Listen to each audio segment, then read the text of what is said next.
Okay. All right. So I'll just introduce you and then we'll go like we're having a real conversation as if just like we did on news interviews. And really quick, do we see both of us at the same time or do we only see who's talking? We will see both of us side by side. Okay. Because you're frozen. Oh. Am I frozen now? Yeah. Really? Has it been frozen or just now? No, then now you're back. I think that might be your connection because I'm seeing it. Okay. You see me? We'll just deal with it. Okay. Okay. Okay, here we go in 3, 2, family and team dynamic expert. Okay, 3, 2, family and team dynamic expert, Jackie Insinger. She's a friend of mine. She's here to tell us how to help our families through, frankly, just so much time together. It can be overwhelming, good in a lot of ways, Jackie, but also overwhelming. Oh, yes. This is the first time for me as well, like all of us. Like we were talking about before, we've spent a lot of time with our families on vacation where we're out and about and exploring. So this is the first time where there's really no defined end in sight, that we're all together for this period of time. So it really takes a lot of energy and effort to maximize and optimize on the time we have together to try to find a positive reframe for how are we going to do this to not just survive it, but thrive and maybe find some silver linings as a family through it. Okay, so I know you have a couple of tips for us. What are you going to start with? I do. Before I get into my couple of tips, I just want to say I had a conversation with one of my close friends from college today, who's an adolescent psychologist. And what she told me landed so profoundly with me. She said, it is so important to reframe social distancing to physical distancing.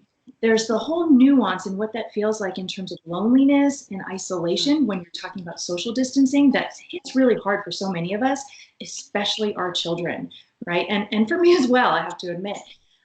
So reframing it shows we can still see other people. It's just not the same way. It's the physical distance, whether it's house party for kids, Xbox, FaceTime, all different methods to still be able to interact with other people and removing that feeling of isolation and loneliness. So I love that reframe. I just wanted to put that out there. That was new for me this morning and I loved it. Well, you'll appreciate this because you know my kids. My middle child said, Mom, this is really hard for a 93% extrovert. Tell her, same for me. Yes. Okay, so the first tip that I want to say is intentional connection. When I work with families, the most common thing I hear is, we're so busy. The only chance I get to talk to my kids is that 10 minutes in the car driving from this activity to this activity and this sport. Well, here's a gift, right? Here's a gift of time, our most precious asset.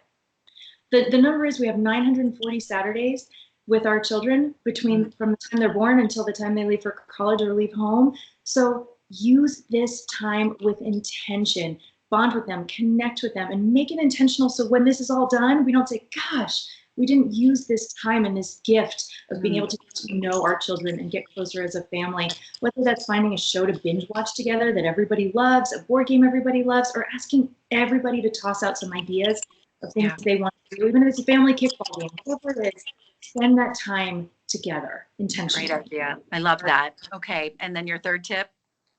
Well, this is kind of my second. They're all good.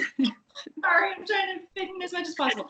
The second one is the flip side of the first one. I'm contradicting myself. Intentionally disconnect. We are going to drive each other a little crazy. We've never been in the same house for this amount of time, most of us at least. So building in intentional time to disconnect from the family, doing things that are for you and separate, for everyone to have that time. I have Zoom book club built in with some friends, Zoom happy hours built in with some friends, whether it's meditating, taking walks, whatever you need to do for yourself, everybody in the family, take that time to separate for some sanity there. Very good. Okay, now the third. Now the third, okay, setting goals and intentions. One of my favorite stats is one of the top indicators of happiness is progress. When we're making progress is when we are at our happiest. This is a time where we're going to feel quite stuck, right? Progress isn't happening, work, home, family, anything in our lives right now. So building in some form of progress is really going to help increase our happiness levels during this time. And that could be a project as a family. It could be streamlining your work. It could be deep cleaning your house, organizing things, learning a language online, something that you can do to feel like you're making progress during this time and set an intention to do it. That is so important. I found myself cleaning a little bit more, like just getting the kitchen really clean, and it made me feel good. I just needed to almost feel like I could control something because so much feels out of control right now. Exactly. And checking those things off and seeing yourself move through them in Yep. any aspect of your life can really, really help. Make sure you do that with your kids as well. Progress and happiness go together at all ages. Hey, Jackie, where can people get in touch with you if they want more of what you're giving us? Oh, sure. My website is Insinger Insights. It's kind of a mouthful.